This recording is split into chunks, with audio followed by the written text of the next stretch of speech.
Казани также завершился 5-й международный фестиваль имени Сергея Рахманинова «Белая сирень». По словам всемирно известного пианиста Дениса Мацуева, он стал культурной визитной карточкой Татарстана.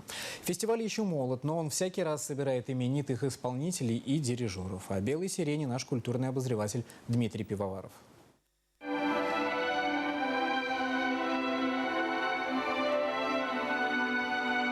Вся гамма чувств, боль от утраты, возрождение жизни, природные катаклизмы. Музыка Рахманинова будто отсчитывает ход времени. Не хватит всех оборотов, чтобы описать ее эмоциональное воздействие. Поэтому ее хочется слушать и слушать, несмотря ни на что.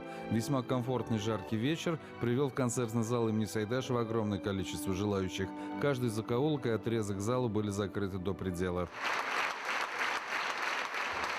Денис Мацуев, Борис Березовский, Михаил Плетнев, Владимир Овчинников стали главными хедлайнерами наряду с гостями специального проекта в рамках фестиваля камерного оркестра «Вена-Берлин», выступающего без дирижера. Стремлению почти что к каллиграфизму способствует музыка автора, имеющая неприходящую популярность. У него есть сочинения, которые исполняются реже обычного, и мне кажется, что это не случайно, потому что, как у каждого гениального композитора, у Рахманинова тоже были какие-то творческие неудачи.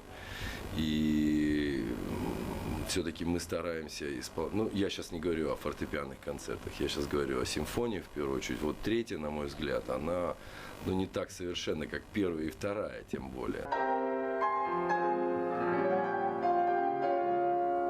История каждого исполняемого сочинения на фестивале «Белая сирень» – это погружение в конкретный фрагмент жизни и творчества Рахманинова. Несет любовь, боль, страдания по России. Ему пришлось уехать, к сожалению. Но он, так сказать, своим сердцем, своими сочинениями все время общался со своей родиной замечательно. И вот для меня это самый русский композитор, самый великий. Несмотря на большой географический охват исполнений произведений Рахманинова по всему миру, он неизменно остается русским автором. Не случайно и присвоение имени Рахманинова Парижской русской консерватории, которой руководит граф Петр Шереметьев, и куда неизменно приезжают артисты из самых разных уголков России, чтобы напомнить о том, что не бывает искусства в изгнании. Дмитрий Пивоваров, Роман Фенин, телеканал «Эфир».